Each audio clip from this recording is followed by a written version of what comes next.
we are bringing a deep discussion that why India is a poor country. India was not this much poor in 1947. Indian politicians they claim that India has developed. India has developed because we have sent one person in the space. We have television, we have mobile, and whatever. First of all, whatever has been done in the science arena, everything is imported. Nothing is developed in the India. Neither television is developed in the India, nor anyone went in the space from the Indian technology. Nothing happened. Okay, whatever is being shown, all are proud. So this is what we are seeing right now. Person who went to the space with the mere with the Russian exploration one, not as an independent. Whatever. This is the proud thing it is being told to the India. When we see from the food point of view, that is the basic requirement of a human to eat. The basic requirement of a human to eat, that is the food. From the food perspective, India was more independent in 1947. Population was one-fifth of the present population. And food that were cultivated in the agricultural land that were through manure and indigenous variety of the food grains were there. They were more powerful and more immune to diseases. Okay, in that sense, have we really made any progress? At the time of independence, 1 rupee was $1, more or less, or 1 rupee, $1 was 2 rupees, whatever it is. Now $1 is 87 rupees. Why condition of India is like this? Now people generally say that the richness of a country it depends upon the trade. How much trade country is doing with its neighborhood. That is the biggest that is the at least the average richness of country comes with that basic trade. If person in India is living in Jammu and Kashmir, then prosperity of Jammu Kashmir lies when he is doing trade with Tibet, Lhasa, and Afghanistan and Pakistan. If he is able to do trade with the adjoining region and with the Punjab, then that region is prosperous. This is considered. But right now only Punjab is there. Otherwise all are gone. Pakistan, Afghanistan, more or less Tajikistan, and then Kashi, Kashgar, Tibet, all are gone. Now just tell me how the Jammu and Kashmir will be prosperous. Similarly, if I talk about Punjab or Rajasthan, then we have to talk about Pakistan.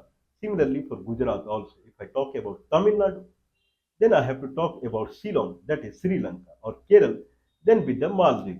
If it is Bihar, then certainly it is with the Tibet.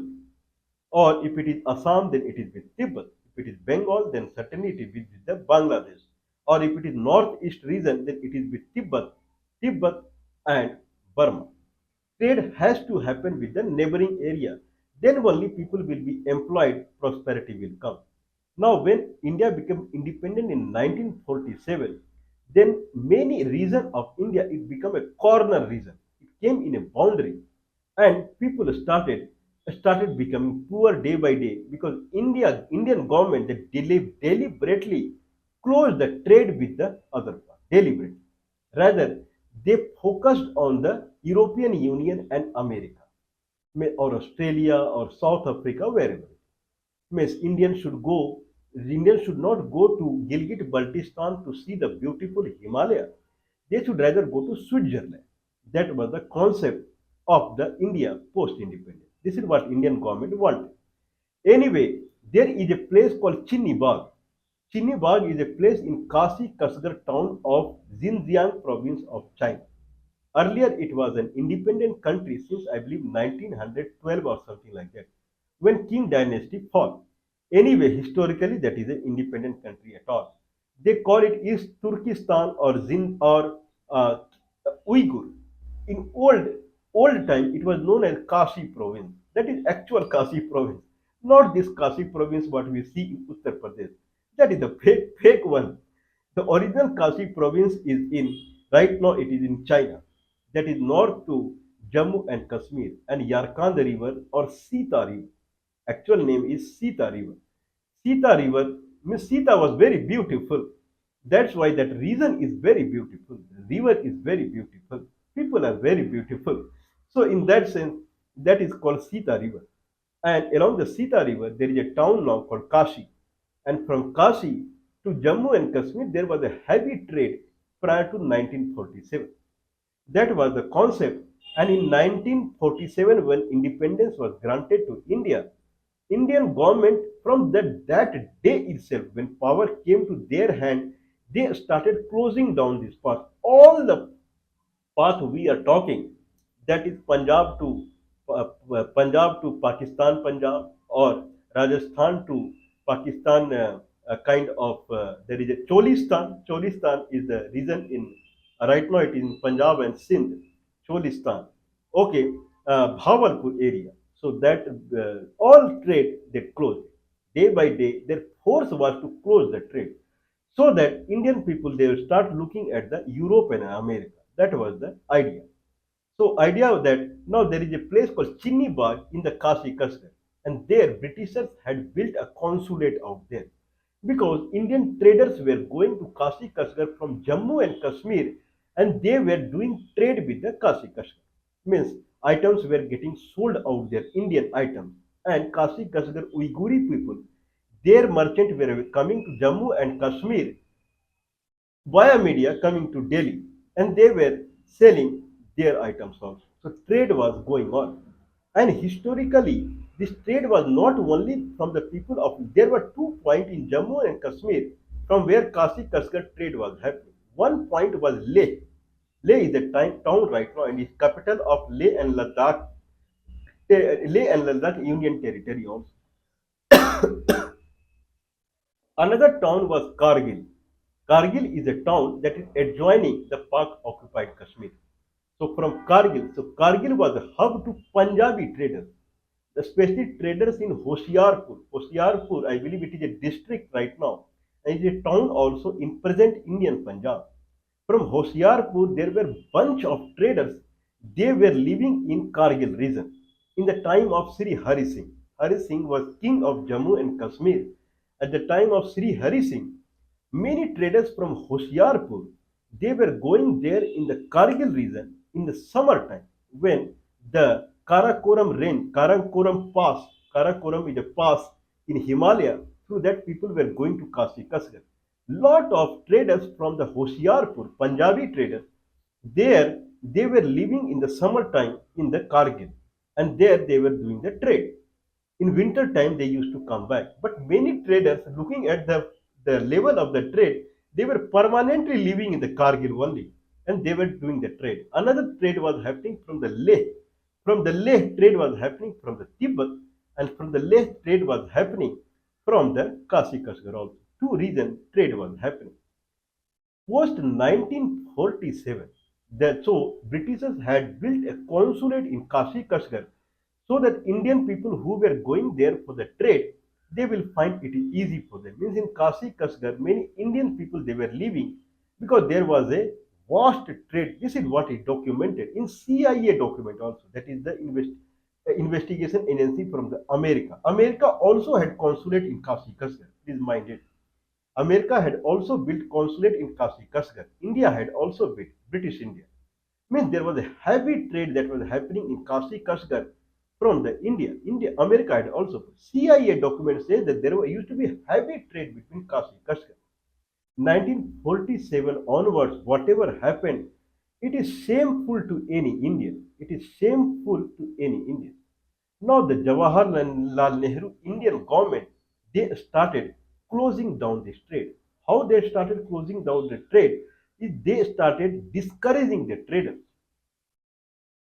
1947 August, India got the independence. In American documents also, CIA documents also, heavy trade was happening from the Jammu Kashmir region to Kashi Kashgar.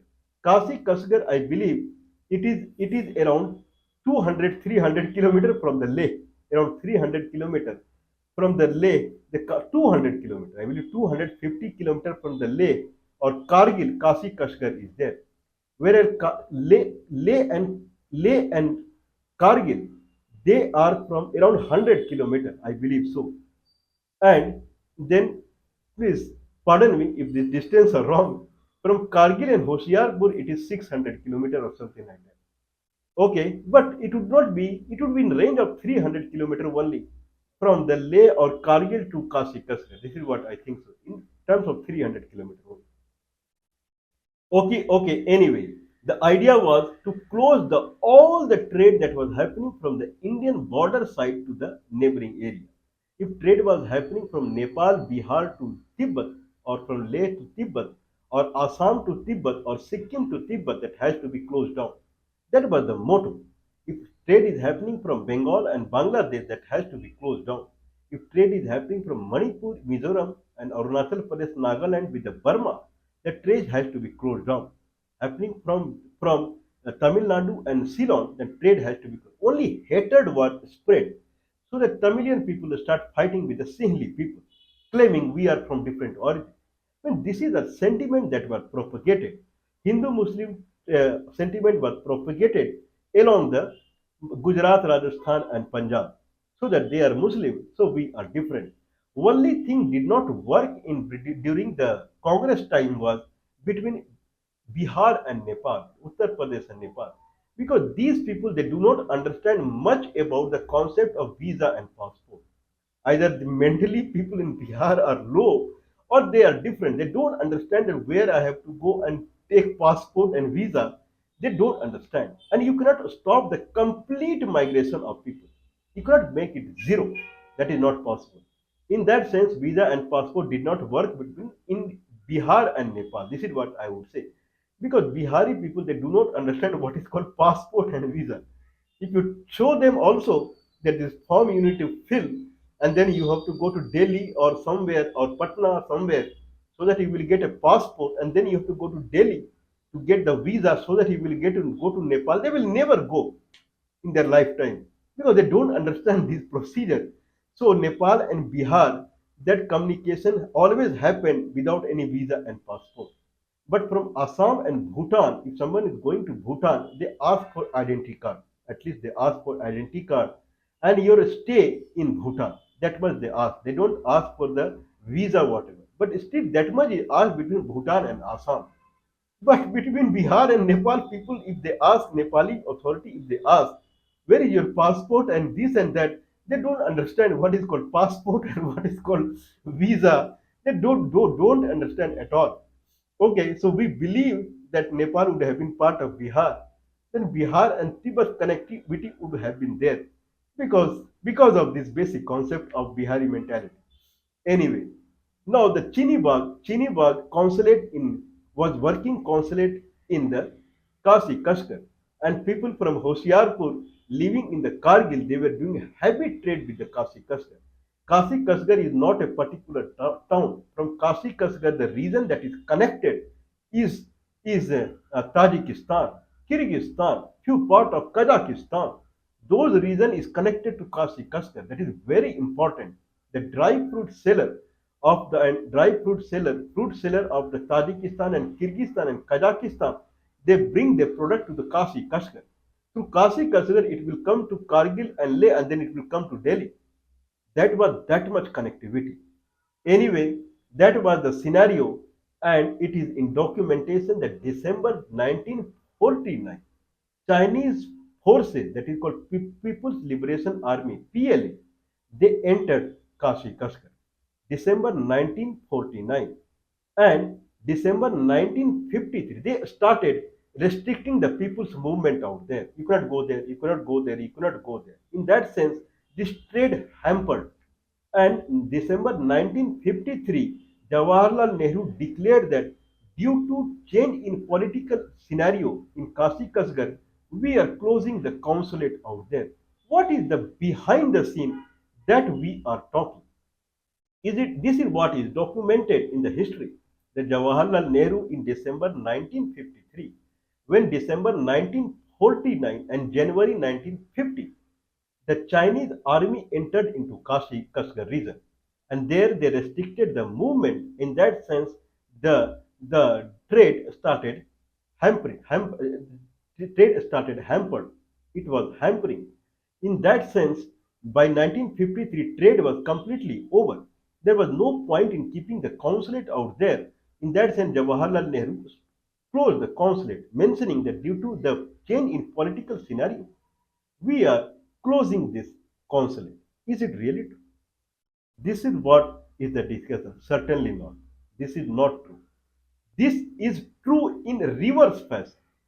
I believe that we will talk why it is true in reverse fashion. Generally, what our eye see and whatever our ear hear, generally it may not be true.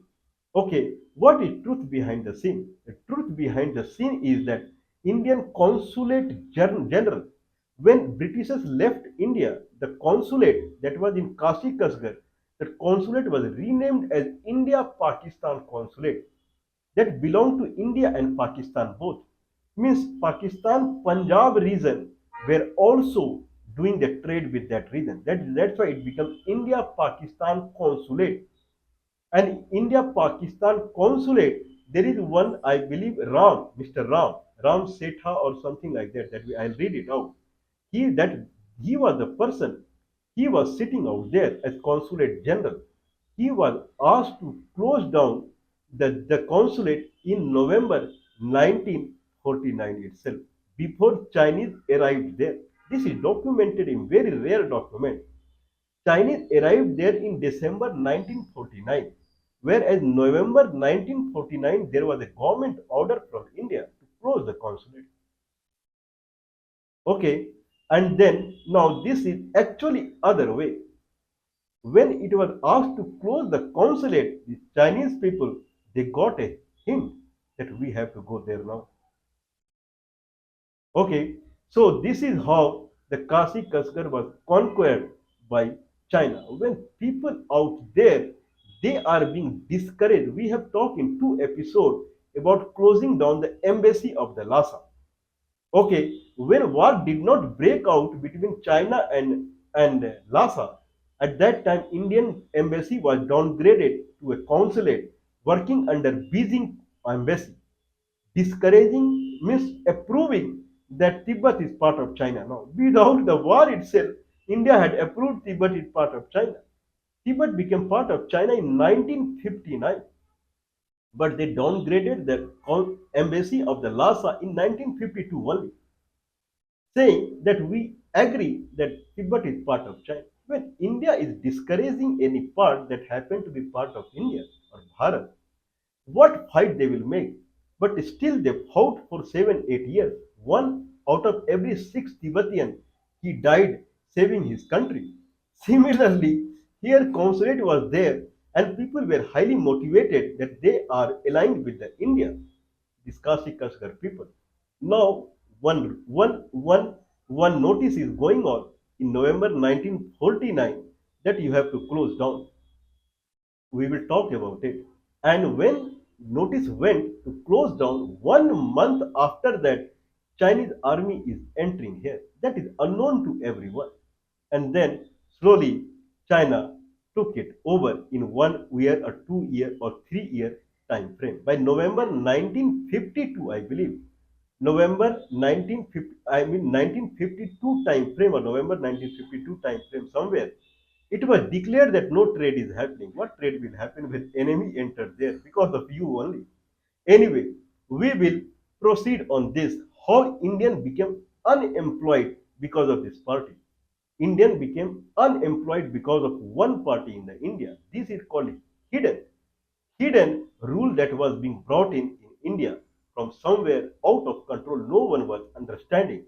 Slowly, India started becoming an isolated country from its neighborhood. And then, what is the result? Everyone see now. 90% of Indians are jobless. Population grew to 5 times. 50% people do not have two-time food. But anyway, it is great. Anyway, we will proceed on this.